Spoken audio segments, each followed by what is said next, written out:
Do you swear on the Constitution of the United States to tell the truth, the whole truth, and nothing but the truth, so help you God? Ain't no thing.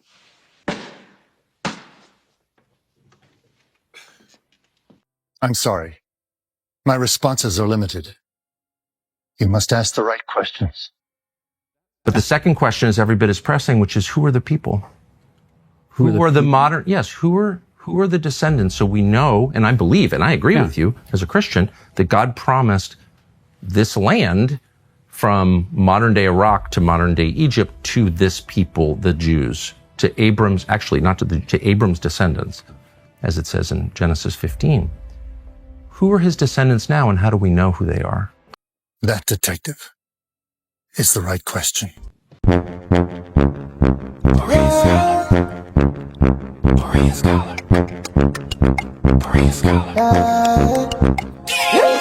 Waking up the people of the Most High. Got the knowledge to destroy the lies. DNA history, open eyes. Walk into the darkness and turn on the lights. Warning, the following video are for commentary purposes only. Fair use.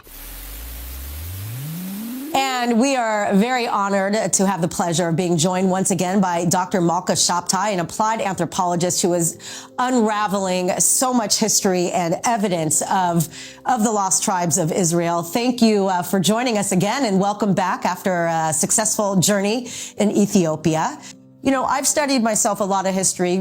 People were talking about the lost tribes in the 1800s during Columbus's time. This is something that people have shown an interest in. Why is it so important now that the Jewish people have to recognize that there is something to pre-Talmudic Judaism coming from the lost tribes of Jacob? First of all, it's a very complex issue, but to say it very simply, normative Judaism is based on halakha. But halakha is relatively a modern development. There was Judaism before, the Judaism that was practiced in the first temple.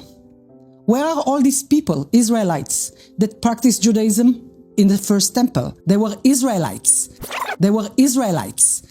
They were Israelites. Judaism is also a modern concept. Now, because of many circumstances... And Judaism comes from Judah, only one of the tribes. Exactly. So all these communities have been spread out all over the world. They have been under pressures of Christianity and Islam. Many people have been lost under these pressures. Some have survived secretly, like my community in Ethiopia, like the Bnei Anusim in Brazil, like the Lemba in Zimbabwe, and more and more. Now, I'm not a politician. I'm not about a religion. I'm an Israelite. Don't call me black no more. That word is only a color. It ain't facts no more. It ain't facts no more. It ain't facts no more. Buzzing. Radars is buzzing. Yes, sir. Yeah, yeah. Yeah, yeah. Yeah, yeah. Yeah, yeah. Yeah, yeah. With over 100 million people worldwide identifying as being descendants of the ancient lost tribes of Israel, Rabbi Harry Rosenberg has launched a new educational platform, wokecourses.com, providing courses on this and many other very important and interesting topics. And we're very happy to be joined once again by Rabbi Harry from Jerusalem. Hello and welcome back, my friend.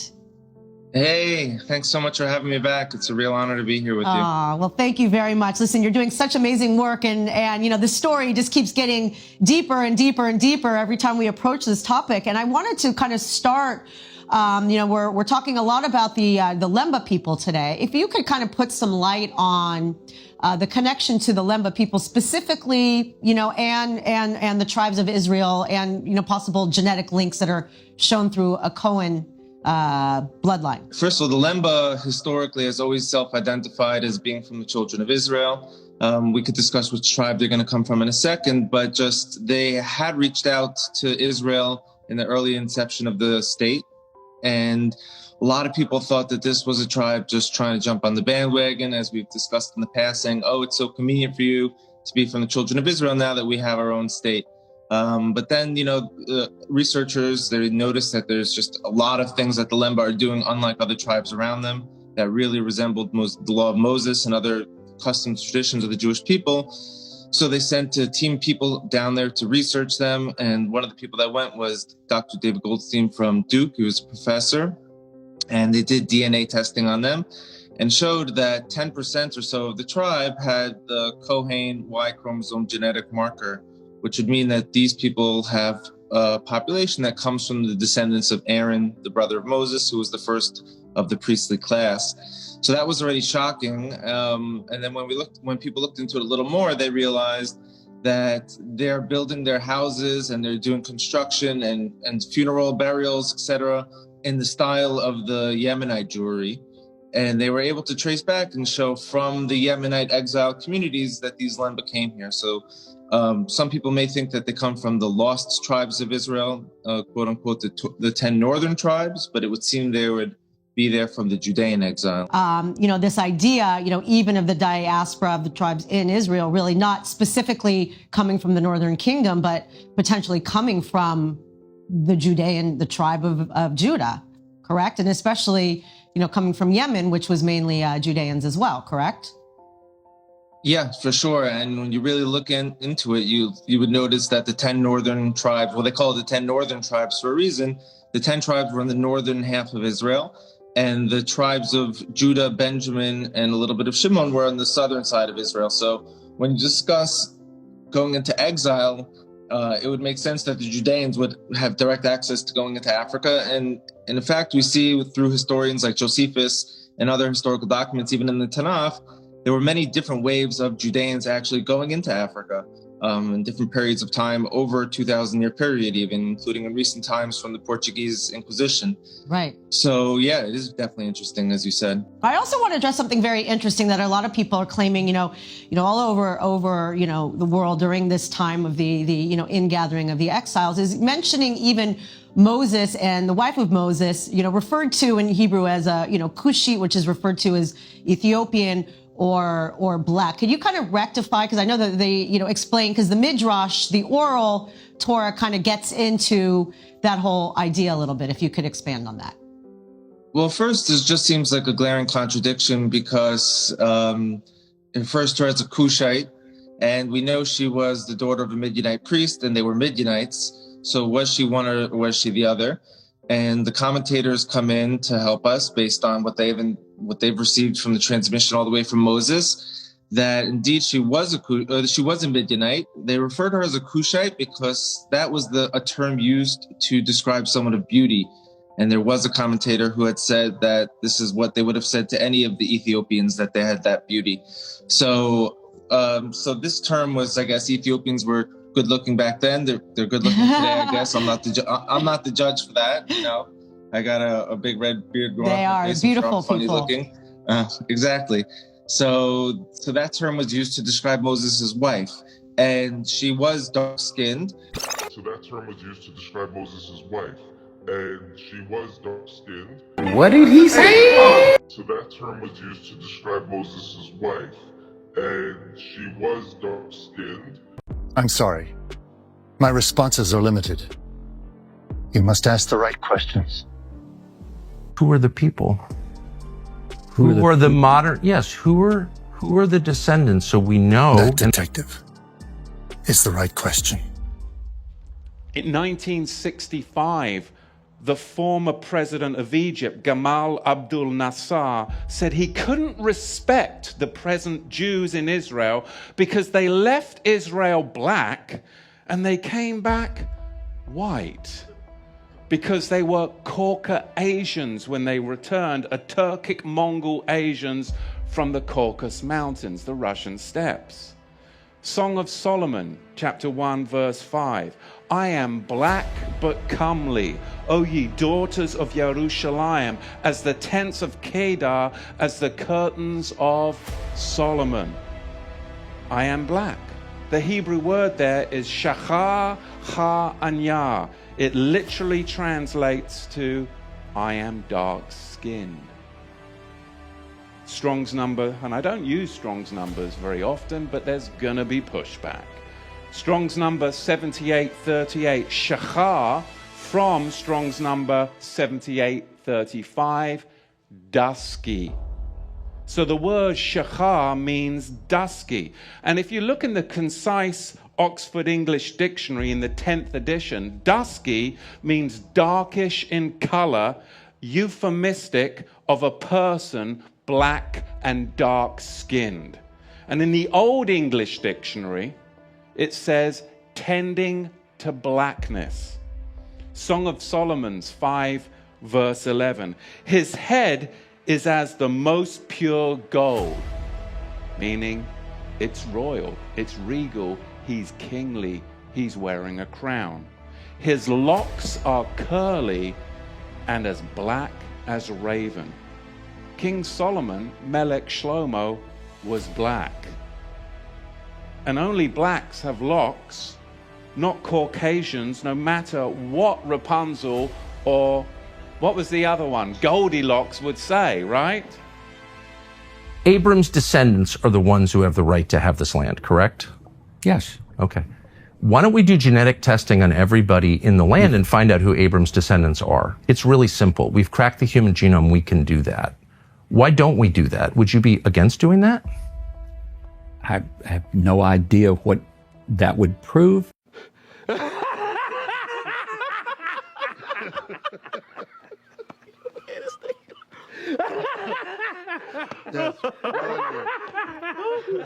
I have no idea what that would prove. I mean, maybe it would be. What do you mean? It would prove who Abram's descendants are and who has a right to live here and who doesn't, according to the theology that you yourself just explained. And so I'm very confused as to why we don't do that if you believe the theology that you've just explained to me. Okay, Palestinians are Canaanite, but not the descendants of Abraham. Ashkenazi Jews are European and not the descendant of Abraham, but they are Japheth. Well, who is? Eze-Ora of Agleri that has maintained a dynasty. He is the 34th king in Obugad. But apart from that they have maintained this kingship and dynasty, other Israelites are equally in Igbo land. We have Zebulun, we have Ephraim, we have Menashe, we have Reuben, we have Danites. They are all here.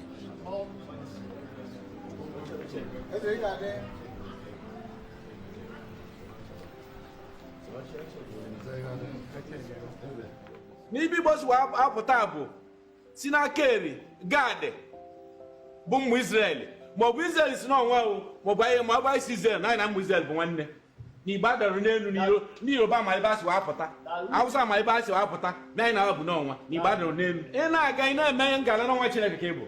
You walk with pride because you're a child of Adonai. Ka Chineke gozie n'aba ya o.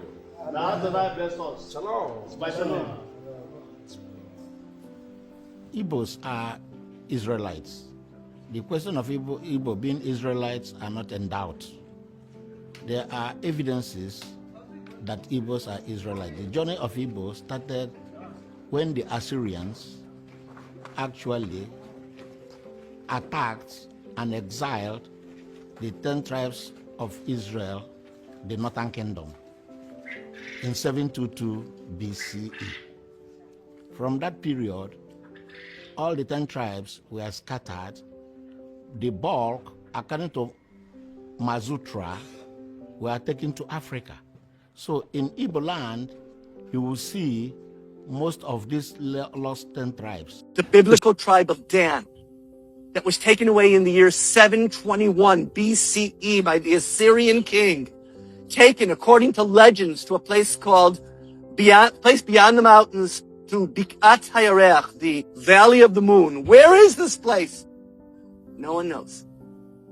He starts telling us this incredible story, how a group of Jewish anthropologists and sociologists have been, for the last 17 years, carefully studying an isolated tribe in the Gondar region, the existence of which has been known for decades, but never been thoroughly researched. And this group of individuals, they're living an archaic form of Jewish life that hasn't been seen for over 2,500 years. You would probably call it the Judaism of the First Temple period. In other words, anything that the Jews knew about in their communal saga, their collective saga, or that they performed as part of their tradition, then That's what this group does today. But anything that has been added to the Jewish repertoire since that time, any new leaders or new institutions or major events in Jewish history that transpired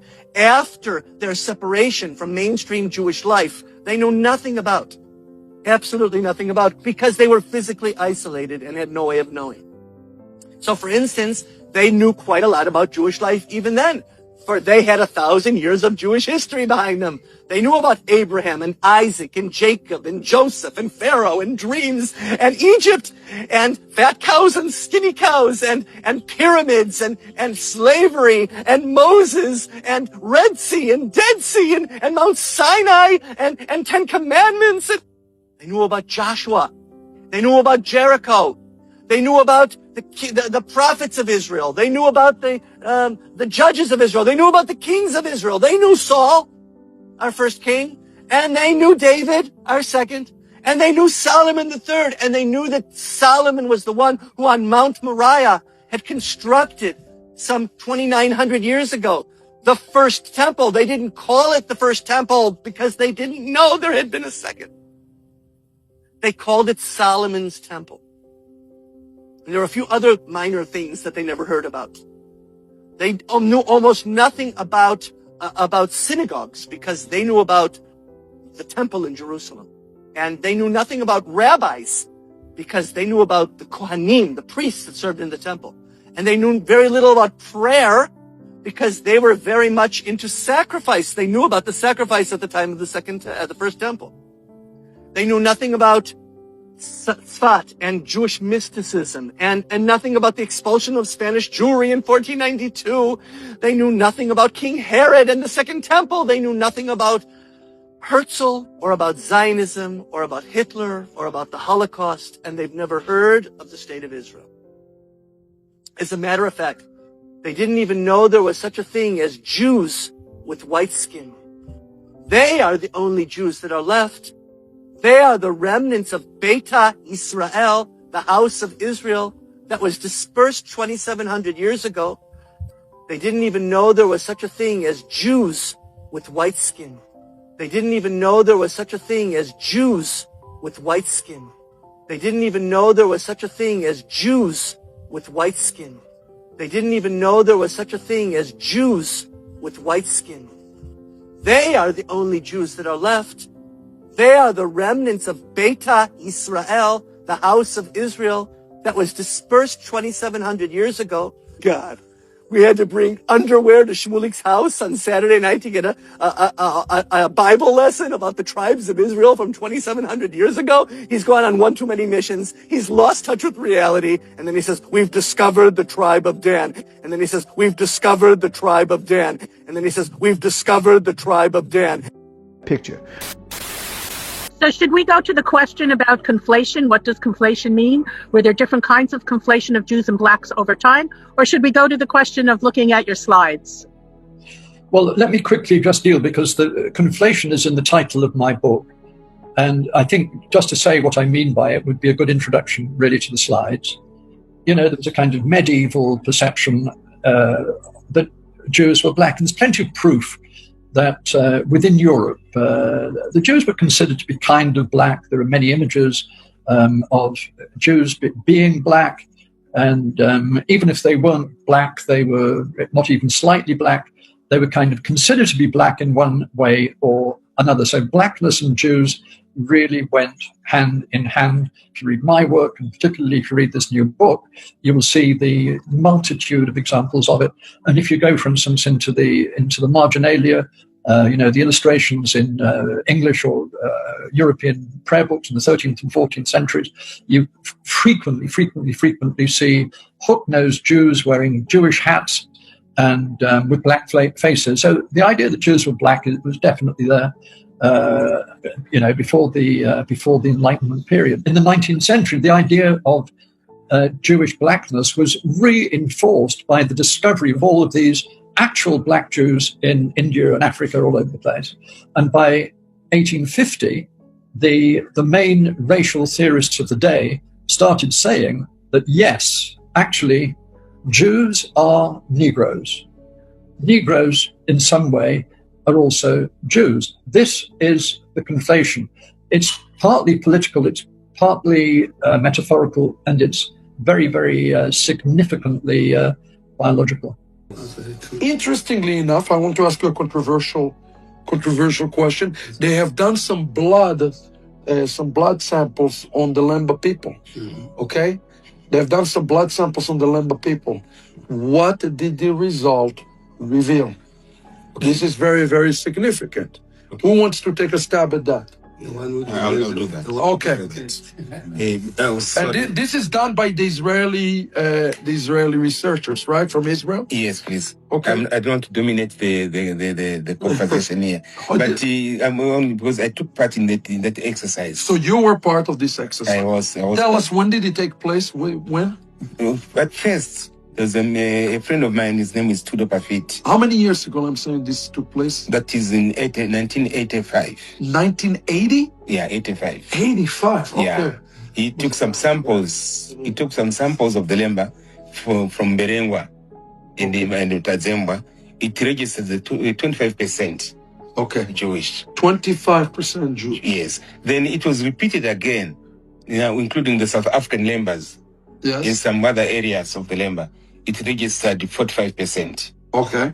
Now, when the Israel government heard about about us, that there's something happened to some people in Zimbabwe, they approached me. The Israeli government approached you?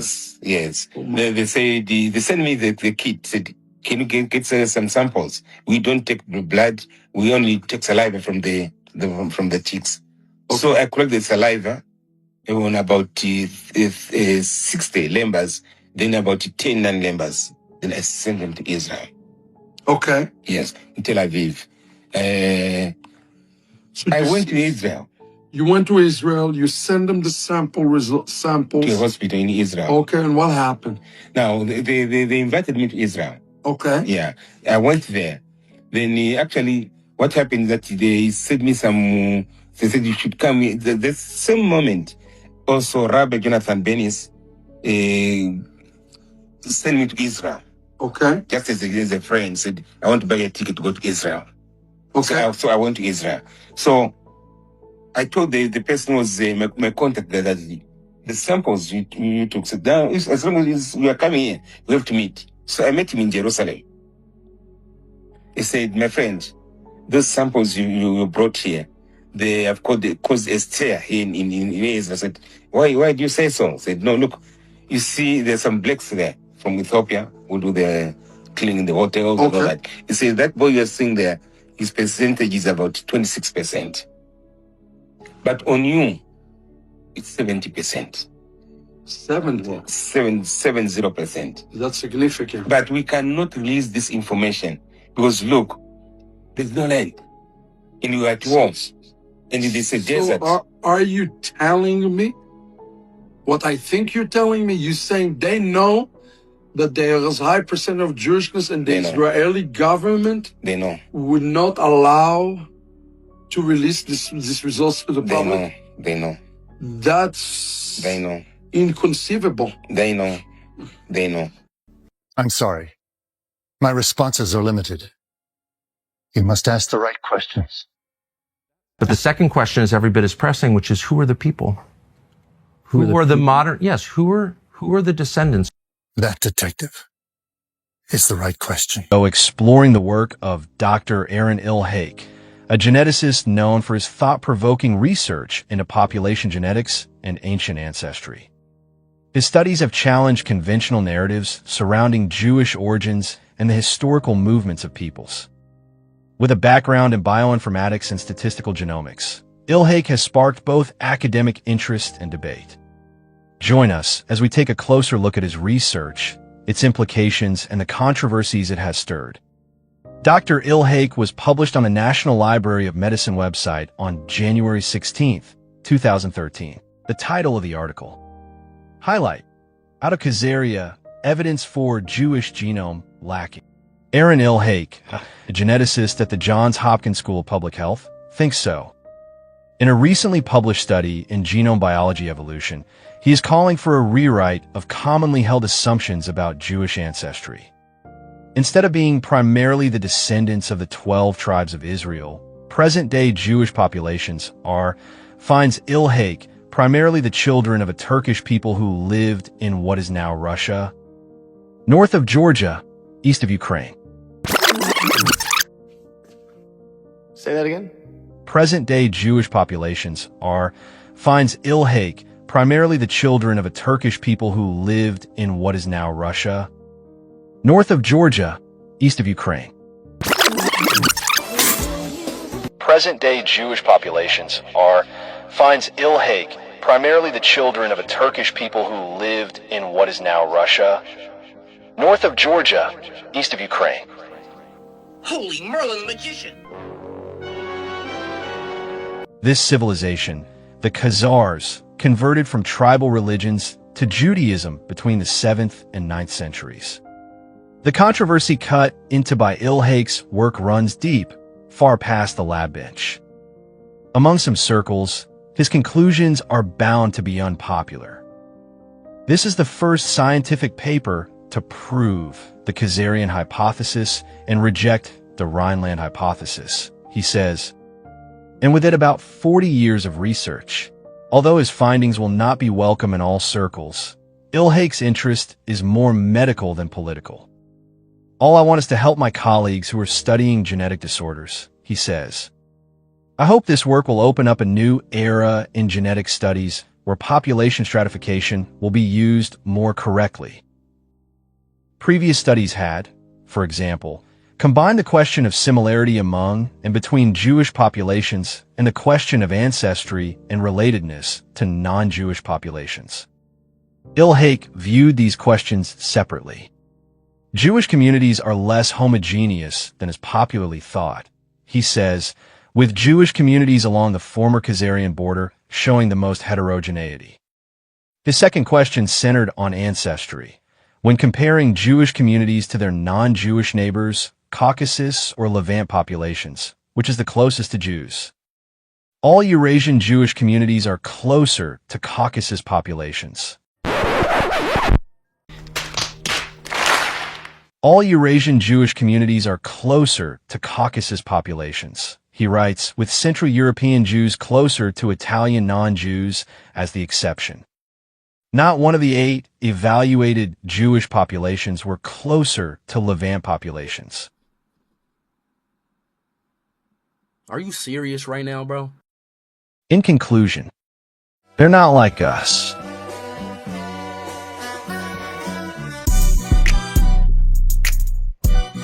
Well, prove it to me. Show me some proof. To be Jewish is something that I'm very proud of. I think it has shaped who I am and who I aspire to be. I assume we all started off in the motherland, Israel. But a lot of people claim that. So Zach, you are 99.6% European. 99.6% European. 99.6% European.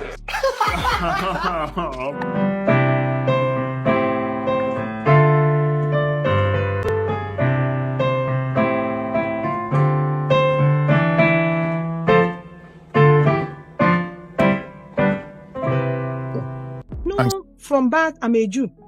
Only I know that my forefather missed the way. I grew up alongside every other Igbo youth. We kept on hearing that Igbo people came from Israel. There was a story my mom told me at the age of 6 years. I never forget.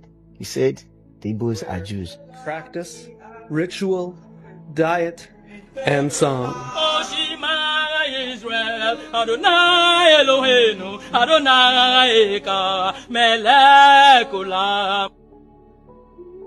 This is the story of the Igbo. 25 million strong, a people once under siege by their very own government. Biafra declared its independence. And a people once captured and shipped across the Atlantic by the hundreds of thousands. A people who helped build America, and a people whose descendants are now discovering their Igbo roots, raising questions of cultural identity for countless African Americans. Many African Americans actually do not know that they have Igbo heritage. The chances of their being Igbo is much, much higher than their chances of coming from Ghana or from Lost. Western Nigeria. I want you to stop right there.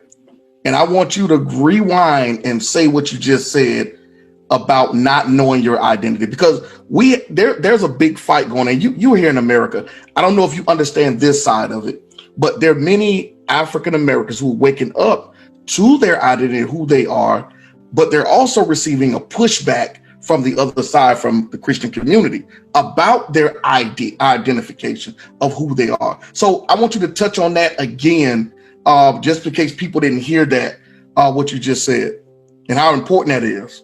Look, I'm going to say it before. The reason today I have a lot of friends in the church who are African Americans, in even white churches, and they tell me something is wrong. Of course something is wrong, because the church is not your home. It's never intended to be your home. Your home is the house of Israel.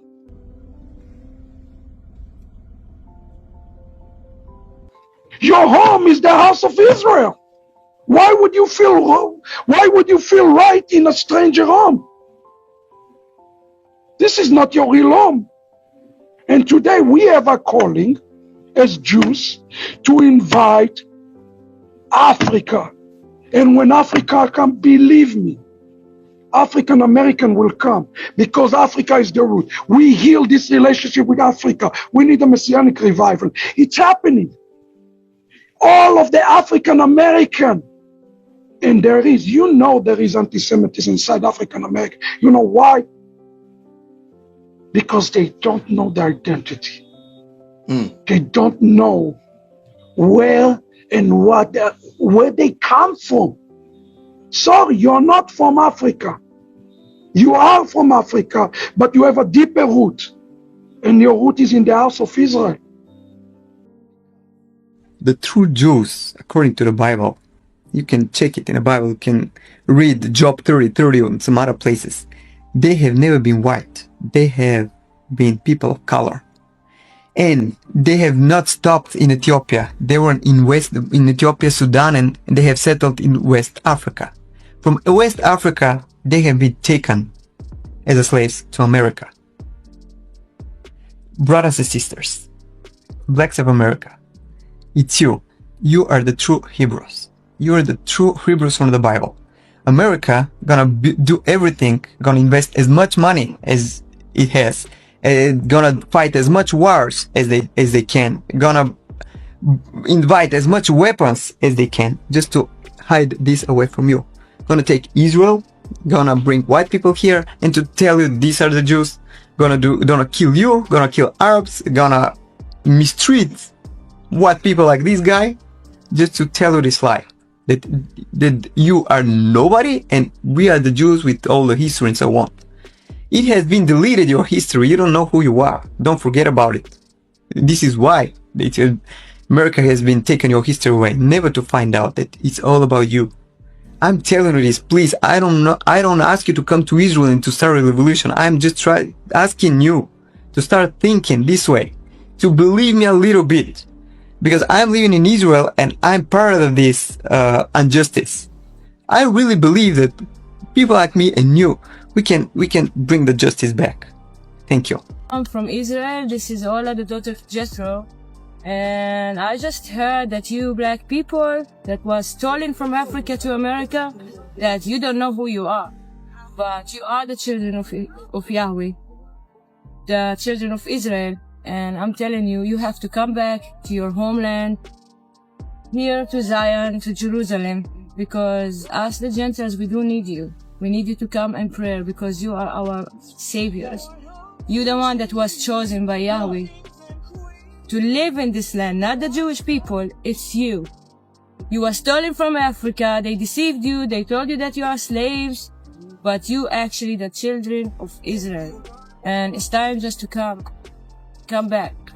Come for your people, come back for us, come back for the whole Gentiles, because only you gonna save us. So please come back. A lot of people are waking up now. What do you think about this topic? Remember to be a Berean scholar, as it is written in the book of Acts 17 verses 11 to 12. Now the Bereans were more noble-minded than the Thessalonians, for they received the message with great eagerness and examined the scriptures every day to see if these teachings were true. It's time to deepen your understanding and see your reflection within the sacred pages. Please like, click subscribe, and click the notification bell to stay up to date with the Berean Scholar channel.